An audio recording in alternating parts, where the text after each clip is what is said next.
Bonjour à tous, aujourd'hui pas de Startup Show, on va mettre quelque chose au clair. Oui, je fais de la publicité pour ma chaîne YouTube. Je l'avoue, oui, je le fais. Pourquoi je fais de la pub pour ma chaîne YouTube? Alors, je vais vous expliquer comment ça marche, les enfants, vous allez voir, ça va être la vraie vie, donc attention. Sur Internet, il y a beaucoup de contenu, voire énormément de contenu qui se crée chaque jour. Quand on est un créateur de contenu comme moi, en plus qui est pas connu du tout, c'est très difficile de faire ressortir ce contenu de toute ce pot pourri de contenu qui existe déjà sur Internet. Donc, Google a créé quelque chose qui est extraordinaire qui s'appelle Google AdWords. Ça vous permet de faire quoi? Ça vous permet de, en fait, faire des annonces, de la publicité si vous voulez, pour faire ressortir votre content sur Internet. Vous allez me dire, mais en fait, il n'y a que les petits créateurs qui font ça. Eh ben non, pas du tout. En fait, les gens qui le font le plus, enfin qui mettent le plus d'argent pour faire ça, sont les grands créateurs de contenu. Je vous donne des exemples que vous allez probablement connaître, Squeezie ou Cyprien. Eux, par exemple, le font. Ils le font pas directement parce qu'ils passent par ce qui s'appelle un network. Donc un network, c'est eux qui vont organiser justement toutes vos campagnes Google AdWords. Et eux, en fait, ont même des réseaux privés. C'est-à-dire qu'ils détiennent des blogs sur Internet, même des fois des journaux ou des services qui permettent de diffuser en fait leur contenu. Alors pour vous donner un exemple concret de publicité que ces deux grands youtubeurs font. Si vous prenez Squeezie, il a fait une vidéo il n'y a pas longtemps, enfin un clip musical sur le thème Overwatch, le jeu. Vous avez pu remarquer que le mois après, sur toutes ces vidéos, il y avait un petit carré en bas à gauche qui faisait en fait la pub pour ce clip musical avec le thème Overwatch. Donc typiquement, il a été sponsorisé par Blizzard pour faire la vidéo, bon ça tout le monde le sait, mais en plus de ça, Blizzard a payé ses campagnes Google AdWords pour que ce clip-là soit diffusé partout sur Internet. Alors ça c'est vraiment un exemple flagrant où on peut pas le nier. Après il y a des façons de faire de la publicité grâce à Google AdWords sur YouTube de façon un petit peu moins flagrante, un petit peu plus discrète. Il y a eu quelques commentaires qui m'ont dit « Ah mais tu fais de la pub parce que c'est le seul moyen pour que ton contenu soit connu ». Oui, pour l'instant, c'est le seul moyen. J'ai 1800 abonnés, j'en ai pas 1 800 000, donc c'est normal. Et même si j'en avais 1 800 000, je ferais encore plus de publicité pour que mon contenu soit encore plus visible. D'ailleurs, c'est ce qui se passe avec à peu près tout le contenu d'Internet. Alors, vous pensez être complètement maître du contenu que vous allez regarder sur le net, mais en fait pas du tout. En fait, c'est des agences qui sont spécialisées, qui en fait vont vous injecter de la pub toute la journée, que ce soit sur Facebook, sur YouTube. Souvent c'est lié, c'est de la publicité cross-platform, et ce qui va vous pousser en fait à regarder souvent tout le temps le même contenu. En gros, si des petits créateurs comme moi ne le font pas, il est quasiment, voire vraiment presque impossible de faire ressortir son contenu sur Internet. Alors, il y a plusieurs façons de le faire aussi. Il y a des gens qui achètent leurs vues, qui achètent leurs likes, qui achètent leurs abonnés. Moi, je le fais pas parce que je sais que la plupart des trucs sont des arnaques. Donc, vous allez avoir des abonnés qui viennent de pays qui parlent même pas votre langue. Enfin bref, ça sert absolument à rien et en plus, ça fausse vos statistiques. Et l'algorithme YouTube, en fait, s'en rend compte et puis ne met plus vos vidéos en avant naturellement. Par contre, ce que je fais, c'est que soit je fais de la publicité où vous voyez en fait abonnez-vous sur mes vidéos, soit alors de la publicité qui en rentre dans les suggestions. Donc par exemple, vous allez regarder une vidéo, je sais pas, sur l'entrepreneuriat, et bien dans les suggestions, vous allez avoir une de mes vidéos. Mais je ne paye pas pour avoir mes abonnés. En gros, si vous voulez, je vous propose de regarder mes vidéos, mais après, c'est toujours à vous de décider si vous vous abonnez ou non. I call it the Vendoble machine. Alors là, ce que je veux dire, je veux vraiment que vous soyez hyper attentifs parce qu'on est en 2017, et en 2017, que ce soit pour une start-up, une entreprise, un fromage, un film, un jeu vidéo, c'est partout pareil. C'est celui qui a le plus d'argent à mettre dans la publicité qui va ressortir du lot. C'est bien pour ça que certaines startups lèvent des sommes astronomiques, donc plusieurs centaines de millions. C'est pourquoi c'est pas forcément pour se payer un baby-foot ou alors un nouveau bureau, c'est plutôt pour injecter tout ça en campagne Google AdWords. En gros, c'est celui qui a l'argent qui décide des prochaines tendances. Si je fais ça aussi, c'est parce que j'ai pas envie d'être esclave de ce qu'on appelle un network. Donc le network, de nouveau, c'est, si vous voulez, c'est comme une agence de publicité qui est liée à votre chaîne et qui décide à peu près de tout. Donc ça va être eux qui vont te dire, Wizard 20, toi ce mois tu vas faire une putain de vidéo sur ce putain de fidget spinner. Donc juste pas possible. Donc pour être franc, je dépense 200 francs suisses, ça fait 170 € je pense par mois pour les publicités sur YouTube. Ces 200 francs, franchement, valent tout l'or du monde parce que je ne veux absolument pas, et je le répète, m'associer à un network qui va me dicter quelle vidéo je dois faire.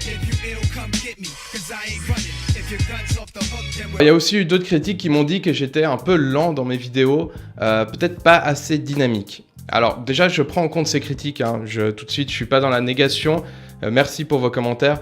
Je m'explique quand même par rapport à ça. Alors évidemment, j'en ai conscience et en fait, c'est voulu.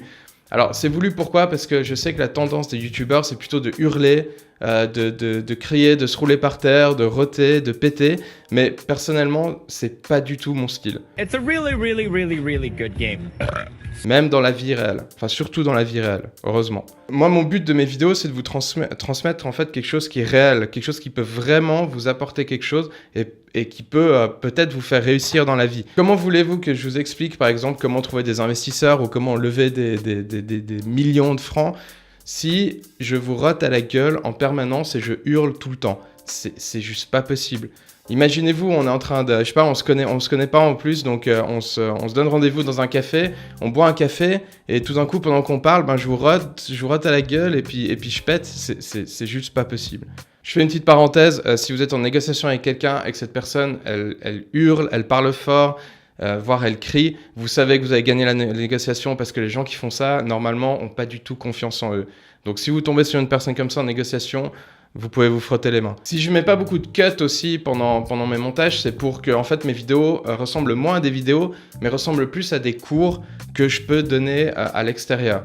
Donc ça paraît tout con, mais c'est vrai que si je commence à faire beaucoup de cuts, à tout prévoir à l'avance, et puis à tout faire en sorte au montage que ça rende le mieux possible, et ben la sincérité va partir. Et il y a certaines tournures de phrases qui vont changer et je préfère quand je suis au naturel plutôt que je sois un robot et puis que je vous dicte ce qu'il y a dans un livre par exemple. Personnellement, j'ai pas pu créer une startup en hurlant, en me roulant par terre et en rotant à la gueule des gens, hein. Ça c'est pas possible. Alors encore pour préciser, c'est vrai qu'il y a pas mal de youtubeurs qui le font. Si ça vous intéresse, effectivement, ne regardez pas ma chaîne, allez regarder leur chaîne, écrivez-moi en MP, je vous donnerai leur nom, il y en a plein. Il y en a surtout un qui l'a fait, c'est Squeezie. Et pour faire une parenthèse, j'ai été très déçu parce que ça montre à quel point, en fait, ils ont plus du tout de rapport avec leurs abonnés. C'est-à-dire qu'ils vous considèrent tellement plus comme des êtres humains qu'ils sont prêts à vous roter dessus et à vous péter dessus pendant leurs vidéos.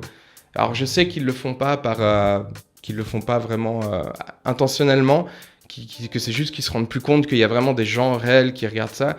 Mais s'il vous plaît, arrêtez de le faire. Enfin, c'est pas possible de péter sur les gens et de leur roter à la gueule. Dans la vie réelle, ça n'existe pas. Donc, voilà. Et je perds ma lampe. Voilà, même ma lampe a décidé d'arrêter. Pour finir, et après j'arrête, je vous promets, il y a encore quelque chose qui n'a rien à voir avec mes vidéos, rien à voir avec vos commentaires, que j'ai envie de pointer du doigt vraiment. J'ai vu pas mal de vidéos sponsorisées sur Facebook. Oui, vous avez bien entendu, sponsorisées, c'est-à-dire qu'ils mettent de l'argent pour que vous les voyez. C'est des vidéos en fait qui montrent des soi-disant entrepreneurs qui ressemblent plutôt à des dictateurs de pensée, voire des gourous, qui donnent en fait des soi-disant conseils pour être millionnaire en 2-3 mois et pour réussir en fait dans sa vie professionnelle. Soi-disant, les mecs ont gagné 100 000 € en 6 mois de YouTube, enfin des trucs comme ça. Alors, on va recommencer depuis le début. Vous vous souvenez comment fonctionne la publicité sur Internet? C'est ce que je vous ai expliqué au début de la vidéo.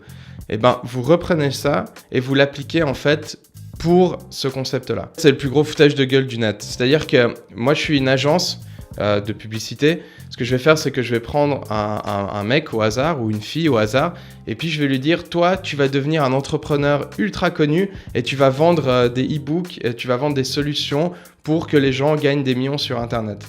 Le seul problème, c'est que ces gens-là, ben, c'est des gens random, donc ils n'ont jamais réellement gagné des millions.